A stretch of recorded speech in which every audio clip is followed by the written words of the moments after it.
Welcome to MSP Unplugged. I'm your host, Paco LeBron. This is the place to learn how to run your IT service business, whether you're a one-person shop or leading a team for the journey. This is the place for you. Let me go ahead and introduce my co-host, my partner in crime, the one, the only, Mr. Rick Smith over at Renactus Technology. Rick, how are you doing this fine day? I'm doing good, my friend. I'm doing good. Even though we've talked 100 times together, this is our first time back together on the show. So happy New Year.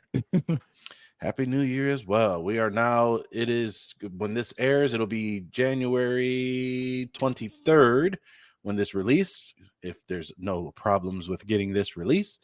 And it is a fine time for a lot of planning that you should have been doing during our fourth quarter series. If you listen to our last two episodes, Rick and I both talked a little bit about updates in our business, what our goals are, and hopefully you got a little bit of tangible information as well, like how to make that walnut chili, which is in our show notes in that previous email or previous episode. But before we go into all that, I want to talk about our first sponsor of the year, and that is MoveBot. MoveBot is the simplest and fastest data migration and moving tool there is, supporting over 30 storage and email platforms today. And I tell you what, have you taken a look at MoveBot? I have not yet. I plan on it though, because I think it's very interesting. It's pretty slick. I think for the fact of how many things they got and stuff, we'll have that in the later on in the show to talk a little bit more about them. But they got some good stuff going on there, especially with their that free trial that they got going on for up to 250 gigs. So if you haven't checked it out, check the show notes. You'll hear more about them later in this episode as well. Plus, it's my favorite thing, Rick. It's my favorite thing. And it's not in Jersey. What are we talking about? It is TechCon Unplugged 2024. Yay! TechCon Unplugged will be at the greater Washington, D.C. area, September 12th to the 14th at the hotel at the Arundel Preserve. Join us for an amazing event as we bring in the IT community together across 2.5 days of content to help better your business, save time, save money, and most importantly, improve your services. This is for the fast emerging MSPs, or if you're working to scale your business, this is definitely going to be the place for you. Your ticket cost will encompass all of the great networking that's going to be happening at this fine location. There's going to be a great 2 socials that will be happening on Thursday, which is going to be our welcome reception, and our Saturday night social, which stay tuned because I hear there are some exciting things in the work for that as well. Also, all meals and all of the entertainment is all included.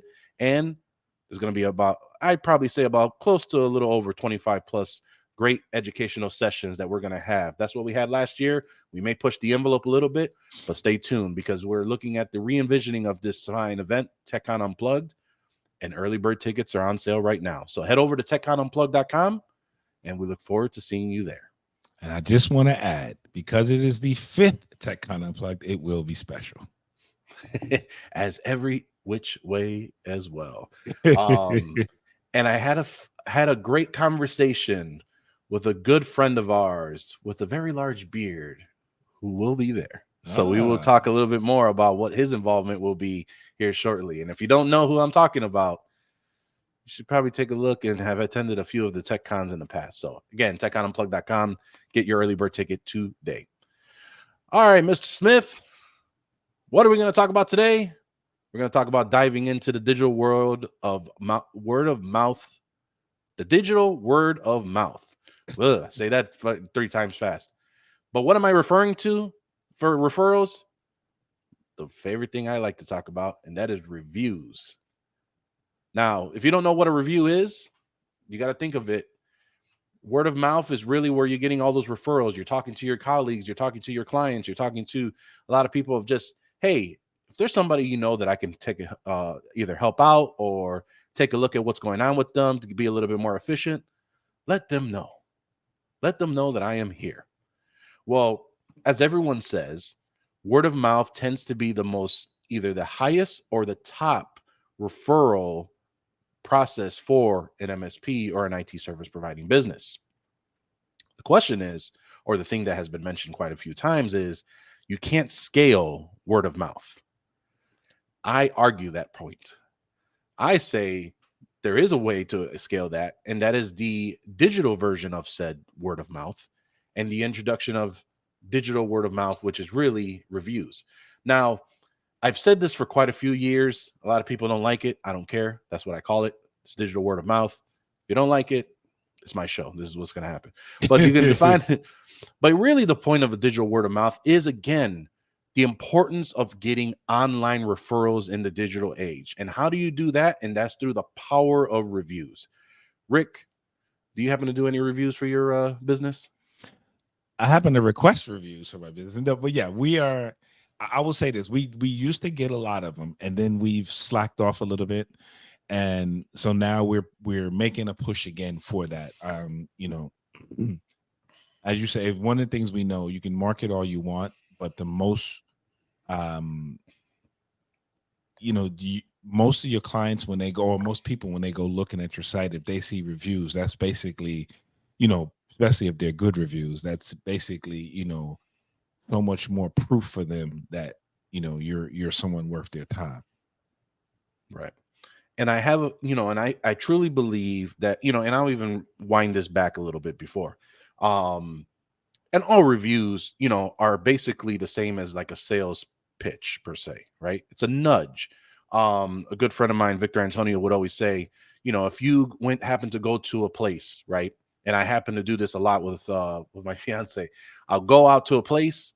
I'll say, hey, this place is marvelous. This is amazing. This is spectacular. I have to take you to this place. And then she gives me the frowning face of, that's great, but you say that every single time and you never take me. So something I got to go ahead and take care of on my own. But the point is that being able to highlight and really focus on, hey, you had a great experience and you want to tell people about it. When it comes down to tools, when it comes down to things of nature, perfect example. When we were vetting super ops and we were trying to figure out if this was going to be the way to move forward with it, John Dubinsky, while he was here at Prodigy Techs, vetted the system, said it was a great system from there. You and I talked about it, and we talked about a lot of the highlights of what was great about it, what were the features, things of that nature, which caused you to go ahead and take a look at it, right? And it's all about that word of mouth. But how do you scale that? How do you get that going? And again, I really, truly believe the power of reviews are really, truly a way to scale that in this digital world. And the reason why I say that is because I have always known, and I bet dollars to donuts in the beginning years of when I started my business, that the reviews were so important to explain what we did to our clients and to prospects as well. Now, we're going to go into a little bit more about experiences, what platforms to go through, things of that nature, so that we can be this. So this can be a very tangible and, takeaway episode for you all. But really taking a look at some of the just stats and studies that they have had where you can influence a person's behavior by just the platform of their choosing, reviewing what they want to do for their customer decision. So for example, this is why when you go into looking for any type of service, whether it's plumbing, HVAC, heaters out, right now it's -3 and feels like -8 right here in Chicago. Wow. And if the heater goes out, you're going to want to find somebody that's going to be fast, immediate, and is good at their work. So if you go to your particular platform, whether that's Google, whether that's Yelp, whether that's something of that nature, that's where you're normally going to go to grab some of this information. And the reviews are what's going to tell you who you want to kind of go with versus you just picking someone off the street. I think, Rick, you just recently had like an electricity issue not too long ago, and you're trying to find an electrician to try and get that, or try and figure out the whole problem. Right. How did you even figure out how you wanted to go and find the right person to even tell you what the problem was? Well, okay, that was not a good example because I used a client, but okay, but hold on. Why did you use the client? because I knew he was good, and there you go. Okay. But yeah, and it's the process is exactly right though. You usually go, you're looking, you look it up, and I'll give you an example. That's even more recent is we had, and it's funny you just mentioned this. We had a bee problem. Well, I'm just saying we had a bee problem. So there were bees flying into I could see them when I came home. Basically going in somewhere in my attic. So I had to find somebody to come in and get these bees or figure out what was going on. So first thing I did, of course, you go to Google, you look for bees. I looked up, exterminators, people specializing in bees. And what I wanted to do was find someone, not just a general exterminator. I wanted to find someone who specialized in bees, because I don't want them just to come and spray stuff and say, okay, everything's good. Right. So we went through and we found a company, and a lot of people gave examples in their reviews of, I had this problem, I had that problem. They came, he explained it to me, such and such, and they did a great job, and they give a 60-day a 60-day guarantee they'll come back again. So for me, reading the reviews and knowing that there were people just like me who had the same issue, it basically was that that digital word of mouth, as you would say, or that digital stamp of approval that this may be someone we want to go with. Gotcha. Yeah. No, I mean, I think as everyone here, and I think everyone listening here can probably talk about an experience they had with a review and being able to go off of that feedback. I have a buddy of mine, before he purchases a product, he will go through all of the ratings, all of the reviews, do his research before he even decides to purchase this thing. So, reviews are such an important piece, especially if you don't know anyone. This is going to be a great avenue for you as well.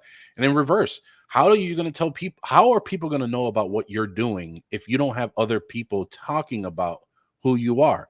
You don't have those raving champions. You don't have the ability to ask them what you do about. And especially for those that haven't done reviews in a while, I implore you, this is probably going to be a great practice to do in the beginning of the year, which has a lot less of a footwork or just energy to dedicate, or resources to dedicate to, because this, although it's time consuming, has a long payoff in the end.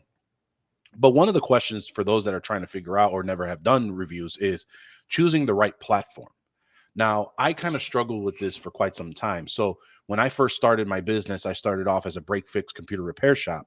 So all my reviews were on Google and they were on Yelp. And I've mentioned this on the show before. Um, Now, once I switched over to managed services, I was still getting a lot of break fix requests and trying to figure out, okay, how do I transform this identity of we're not doing it anymore? So obviously, where's your review? Where do you have your listings at? Right. And so there was an SEO list that I had provided way back when. If you haven't looked, go back to Patreon, if you're a Patreon member, and there is an image that shows the SEO listings on there. And a lot of those are the listings of where you would receive reviews. And so those reviews, or those places, is where people are going to potentially find you or aggregate that data from and find you.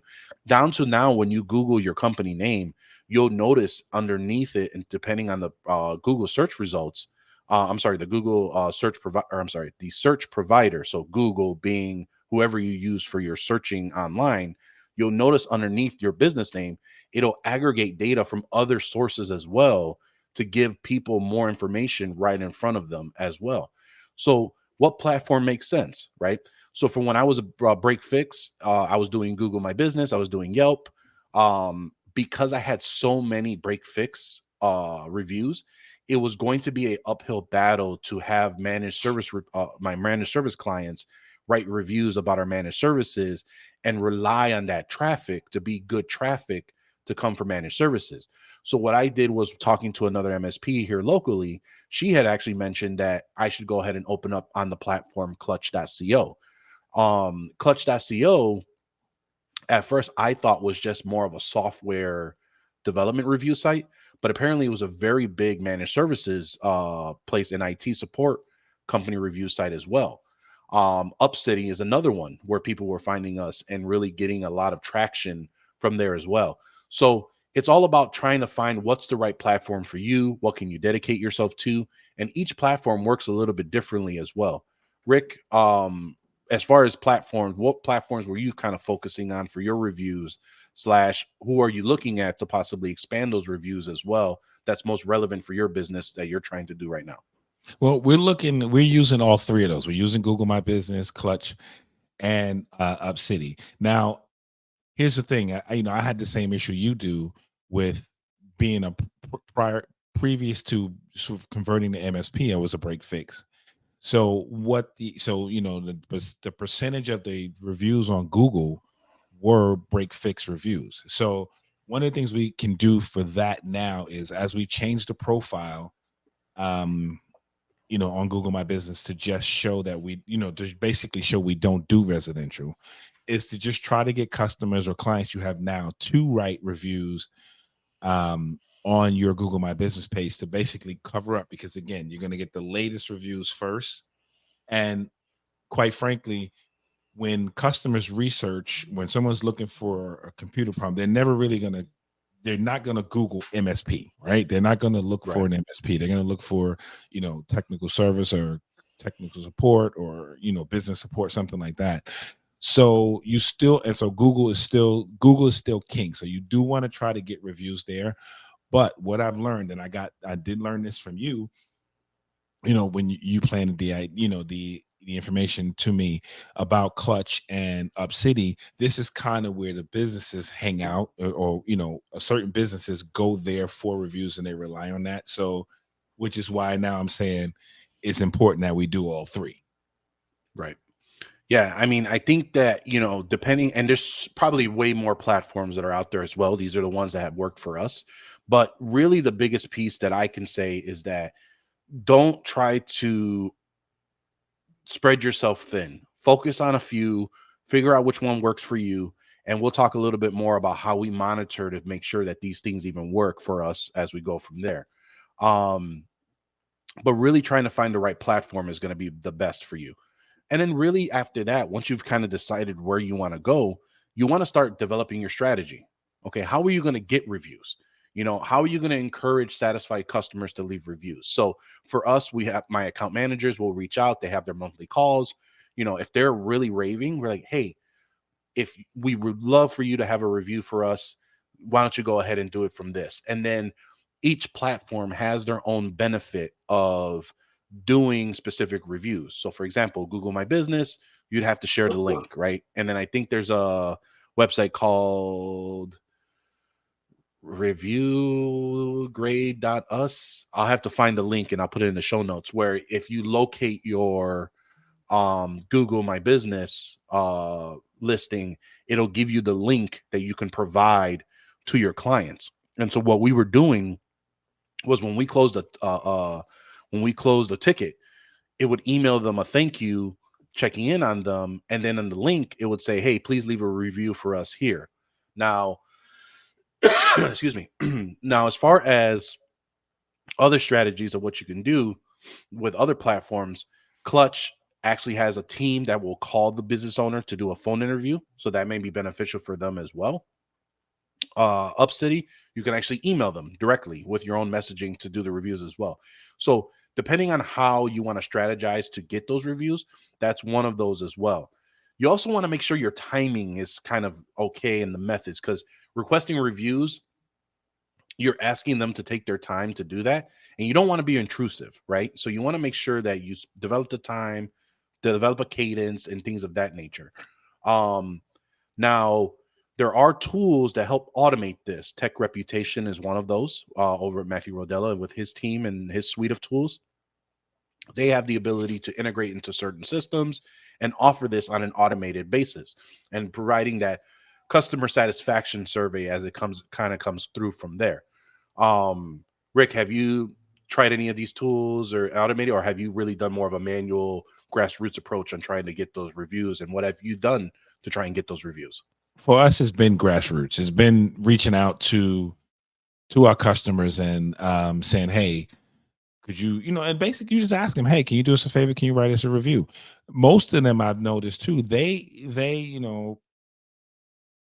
ask their customers for reviews, right? They ask some of their customers for reviews. I have a couple of clients who are in the optical field, and they always say, I always hear them when the client leaves the office say, hey, on the bottom of your receipt, there's a website, there's a link. Could you leave us a review? And, so that's the same thing we've been doing. It's been basically grassroots, just asking for it. And, and then if they don't do it initially, again, respect their time, but try to get it, get on them. And if not, say, hey, I know you don't have time to review, or maybe you don't have time to write it. Then you can use a service like Clutch. Would you mind if they did a 15-minute call with you just to, ask you some questions so that we can get this review done? So that's what we've been doing. Yeah, I mean, really being able to build those strategies, really figuring out the timing and methods, and again, leveraging the tools that are out there to really help you as well.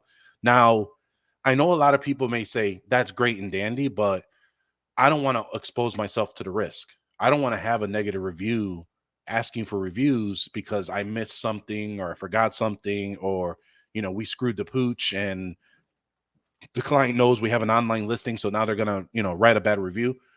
Honestly, that's okay. I have found that businesses that have like perfect scores tend to cause people to think a couple things like they don't even have 1 4 star, or they didn't do anything really wrong. So they're like, are these all legitimate or are they fake reviews that are coming onto the listing? So really best practices for addressing negative feedback is really something to really wonder, how do I get better? Right. And it could be an opportunity for improvement as well. Excuse me 1 second while I cough. So yeah, that was a bad one. So yeah.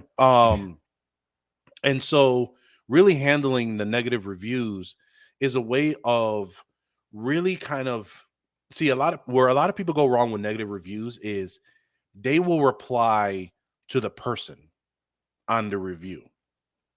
They'll say, I think you misunderstood. Um, I don't think that that was the case, things of that nature. But the person already has compelled themselves to leave the review because they already fed up and they want other people to know on how your business interacted with them. This is an opportunity for you to speak to the future viewer of that review, not to the person who left the review. So, sorry, I'm a little parched there. So, if you notice, and you could probably use a couple other review sites to take a look at some of the reviews for maybe some of your competition or some of those. Like for us, we will explain the situation and talk to the person who's reading the review versus the client. So, we had one client one time that left a 1 star review because they misunderstood that we did not provide computer repair. And so she was so upset. And like, you would think during COVID, and shelter in place that they would want the business. And I would not recommend them at all. They refused my repair, et cetera, et cetera. But what she didn't reply, and it says in there, it says, we apologize for your experience, that it wasn't what you expected. Um, However, we have not done computer repair since 2019, as stated on our website.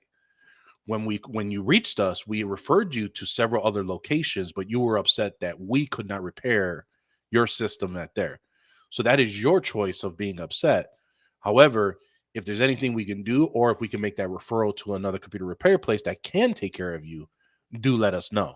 So not only did we highlight how she misunderstood the entire situation and she felt that she was entitled to the repair even though we didn't do it, and clearly we documented it everywhere from there. A, so we proved that we did our due diligence.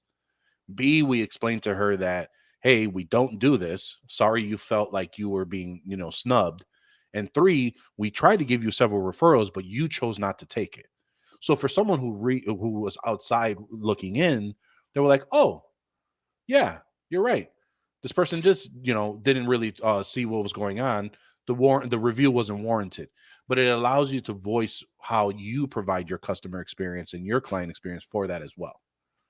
Right. And I How think about that's always good, because you want to, they say you should respond to all reviews so that it doesn't look like you're just, you know, picking on the negative ones to try to protect yourself.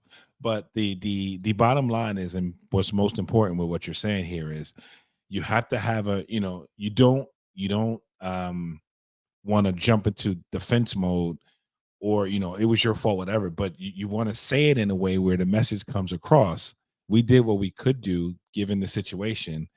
And, so this is not really, well, I understand you're basically what you said. We understand you're upset, but we don't do what you asked us to do. We told you that, and we tried to provide you with some solutions.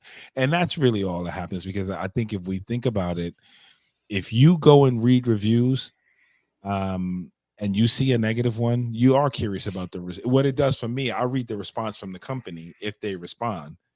And then Yeah. I'll go back and make sure they've responded to some of the positive ones as well. Then I'll know that they're just not, nitpicking and trying to protect themselves. But I think that's a very good strategy, and it's important, and I just as well as it's important to, when you get a positive review, to thank the reviewer. Right. And right, exactly. Like, you should reply to all reviews.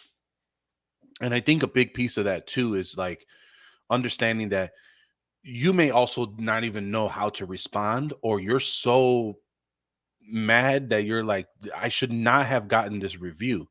And it's funny, every bad review we ever received on Yelp, on, back in the day, from Google, and I think even some of those got removed, was due to them not we didn't even do the services for them. They were just upset on how we processed things, how we did things, Mhm. and it didn't adhere to what they were looking forward to do, and that's why they were upset. So what I will say is that you can always leverage tools like Chat GPT, write what put what you want to say, and then you can tell it, hey, can you write this less aggressive? Can you write this less of an angry tone? Can you do this more of a little bit better of a more warm feeling? And it can rewrite it for you. I oftentimes, once I'm mad, I'll have to kind of step away for a little bit and then reassess the situation again. That's how I best work, because sometimes as funny as people have known me, I don't really like to get into confrontation. But because my problem is that I lose words, and when I lose words, I get violent. So that's my whole problem. So I tend to walk away from a situation, and then I can go ahead and assess it properly and better at that point. So sometimes anger just blinds me. But the whole point is, you can be an official professional as well by leveraging tools and assistance, such as things like Chat GPT as well. Yeah, and So I think your suggestion, though, to first, when you get a review and it's negative for whatever reason, the first thing to do is not to respond immediately, right? Let right, it cool down, let it sink in, and then you can ask you actually. I mean, your situation with explaining to the person who wrote you a bad review that, hey, we don't do this, right. is a more of a simple one, right? But sometimes you have to go over in your head and go over the scenario, go over your notes, whatever, as to what happened in this encounter that made the customer or the potential customer so upset. So the first thing you want to do is review the situation, and then, Right. like you say, you could go to Chat GPT and say, "Hey, here's what I want to say, but take out all the curse words and make it sound nice." But the truth is, you should always take a pause first. Try to see it, and this is always important. The same way when they teach you in sales, it's not just your product, right? Try to see it from the other person's point of view first, right? To try to Right. understand, and then you can reply back in quote unquote their language, but making it clear that, hey, we did nothing wrong here. This is what the scenario is. There's a misinterpretation, a misunderstanding, or you're just an idiot. But I mean, that happens sometimes too. But um, it's always just good, though, to take that pause first. And, you know, because two things I learned, and you guys, all of us text, right? And you write on, things get lost in translation from what you're saying in your head to what you put on paper or what you put in text messages. It gets lost in Yep. translation, or people read it a certain way or take it a certain way, or they put a upset tone on something you're saying when you're not trying to even give it to them that way. So again, it's just always nice to take that pause, give it some thought before you move forward. That reminds me of a Keegan and Peele skit when they in Comedy Central, that they're texting back and forth, and one is very angry, thinking that he's saying in a certain way, and the other one is like, "Oh, that's great. He's a great friend." And so they show up at the bar, and this guy, yeah, it's a great skit. Google it if It's a very good gift that I always use on everyone where I'm like, he throws his phone and everything. So, but one piece else is, when talking about reviews and how to handle referrals is, utilizing social media. How can the social media platforms contribute to this word of mouth, right? And so, you have platforms, again, and I'll refer to Tech Reputation, is when someone leaves a review, it'll post on several places on social media that you've tied into it, whether it's Facebook, Google, Twitter, or X, whatever they're calling it now. Google My Business, etc. And it will leave like so and so left this 5-star review, and it creates an image and stuff like that. So it really helps drive some of that reach as well on getting and just integrating all of the avenues that you can for your word of mouth. So with that, talking about social media and using referrals and review, why don't we go ahead and take a quick break for this episode's sponsor. Data migrations are complex and irritating, creating days of frustrations from setup to cutover. MoveBot was built from the ground up to fix that. MoveBot is the simplest and fastest data moving tool there is, fully hosted with no infrastructure, no virtual machines, none of that. Sign up, connect, scan, and you'll be moving data in minutes.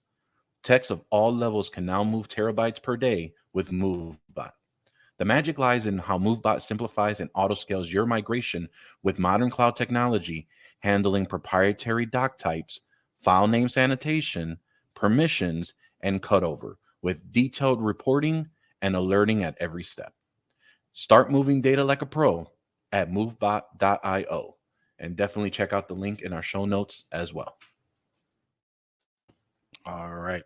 Appreciate MoveBot sponsoring this episode of MSP Unplugged. Yeah, like I said, tool's really cool. I think I would implore everyone to take a look at that, because it has a lot of great additional storage locations that you can transfer from, and I think that's what really makes them unique on quite a bit of those things as well. Really, the last two things we want to cover is, like, when you're developing your reviews, you're trying to highlight who you are. Really try and grab those success stories. You want to be able to showcase your business on how it successfully leveraged just that word of mouth opportunity, whether you did something great at a business, maybe you have a specific vertical that you're focusing on, and you're really trying to make sure that you maintain just kind of, not, I wouldn't say cookie color, but like a repeated process of success, and how others can look at you and say, hey, they did a really good job at this construction facility. I run a construction location. I want to go ahead and, leverage them as well. So being able to showcase those success stories, creating those case studies will go a very long way for you as well. And then ultimately, how does any of this work? How does it make sense? And how do you do the monitoring and the analytics? So we obviously have the Google Analytics, you have your pixels. But ultimately, what I found really helpful, and for me, it's because I like the more simpler solutions, is if you look at forms like HubSpot, if you look at forms of other platforms, it has the ability to tell you where they came from into your form. So I can determine whether a client came through Clutch. I can determine if a client came in from UpCity, and it has the way of notating where it came from. So that's how you'll know, are your efforts really being able and showing fruition, or do you have to adjust that strategy? Now, something I do want to implore before we sign off is that as you're looking into all of these items that we've talked about and all these platforms and links, and again, we'll have all these in the show notes. And yes, we are getting better with our show notes. So if you take a look, you'll see those links there as well. And we are going to be backtracking some of those as well on some of the previous episodes. But, as you look into this, don't give up after the first 5 days and you don't see any traction. You want to keep at it, and you want to be consistent as you go through it. If you're not consistent, if you're not disciplined, you will not be able to harvest what you need. And again, 2 words that I've said that will be happening for this year, and really focusing on how to get that digital word of mouth and get the referrals that you require. Rick, anything else you want to mention before we sign off? Yeah, one last thing. And something everyone should think about. A client goes to find you. They look on Google, They find your name. What if they don't read the reviews, right? They click, they go to your website. It's the next place those reviews should be. You should have some kind of customer testimonials on your website. And also, there are plenty of tools that you can use that can take those reviews that come in, particularly through Google, and you can have them show up on your website, right? So that you just have another place where when a customer comes and they look at your website, they have some more social proof that, hey, these guys have worked with people like me, they know what they're doing. So it's a further help. So utilize your website as well to highlight those